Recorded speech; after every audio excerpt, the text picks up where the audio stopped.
ලෝකෙ වටේ යන ගමනේ මෙවර අපේ මුහුදු ගමනේ නැවතුම් තොටුපළ වුණේ ජිබ්‍රාල්ටර් වරාය. දින ගණනක් මුහුදු තරණය කරපු අපට හැම දවසකම දකින්න ලැබුණේ අහස මුහුද සිපකන්න සිටිජේ සහ නැව. රටකින් රටකට යද්දී වේලාවන් වෙනස් වෙද්දී ඒකාකාරී නොවුන දිනචර්යාවේදී ලැබෙන විවේකයක්. රාත්‍රී දවල්ද වෙනසක් නැති රාජකාරියද ජීවිතේ අමතක නොවන මතකයන් නිර්මාණය කළා. විටක මුහුද සසල වී දඬුවම් කළ හැම අවස්ථාවකදීම ජීවිතයට එක්කලේ අභියෝග වලට මුහුණ දෙන්න කියන පාඩම.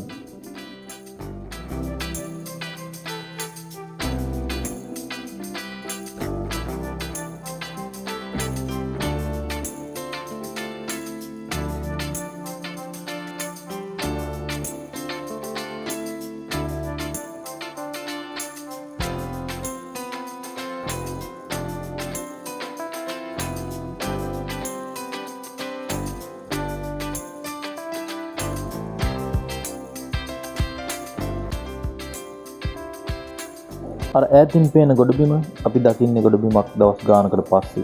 ඒක අපේ හිතට අලුත් බවක් වෙනසක් කියනවා. අපි ළඟාවෙම හිටියේ ජිබ්‍රාල්ටර් වරායට.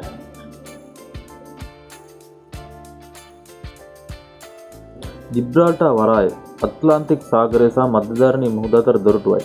යුරෝපයේ දකුණු කෙළවරේ උතුරු අප්‍රිකාවට කිලෝමීටර් 14ක් දුරින් පිහිටලා තියෙන මේ වරාය ලෝකයේ සියලු ප්‍රමාණීය යාත්‍රාවලට පහසුකම් සපයනවා.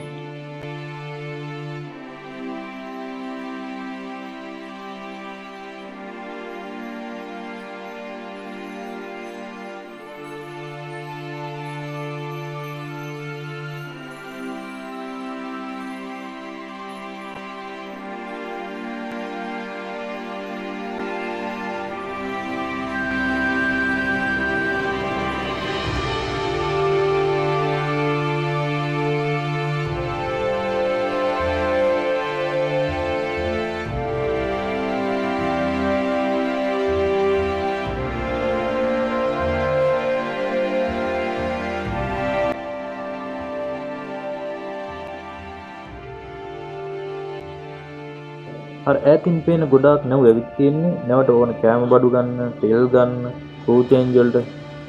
ඒ සියලු දේවල් වලට මේ වරාය පහසුකම් සපයනවා. අපි ආවේ මෙහෙයුම් කීපයකට. ඒ ඔක්කොම පෙන්වන්න බැරි වුණත් නැවේ හල් ක්ලීනින්. එහෙමත් නැත්නම් නැවේ බඳ පතුල පිරිසුදු කරන්නේ මෙහෙමයි. හරියට රොබෝ කෙනෙක් වගේ. දුරස්ත පාලනයෙන් තමයි මේක උනේ. පොඩි ටග් බෝට්ටුවක් සියලු මෙහෙයුම් ක්‍රියාත්මක කළා. මීටර 4ක් 3ක් විශාල මැෂින් එකක් නැවේ බඳට අල්ලගෙන සම්පූර්ණයෙන්ම සුද්ධ කළා. ඒක ඇත්තටම නැවේ වේගය කාර්යක්ෂමතාවයට වැදගත් බව තමයි කියන්නේ.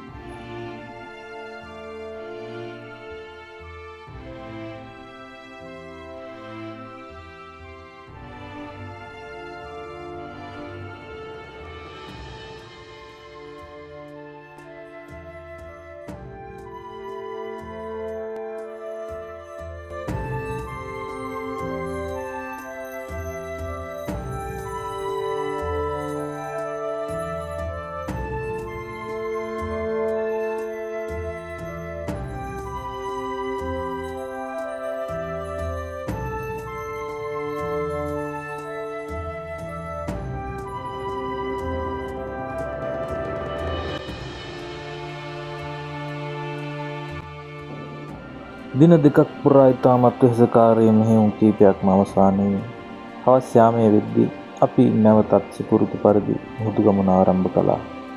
ඉතින් මෙතෙක් වෙලා ඉට්ස් මී තුෂාරයි ඔබට වෙනද වගේම හදවතින්ම ප්‍රාර්ථනා කරනවා මට මෙන් ඔබට අත්‍යවශ්‍යයි.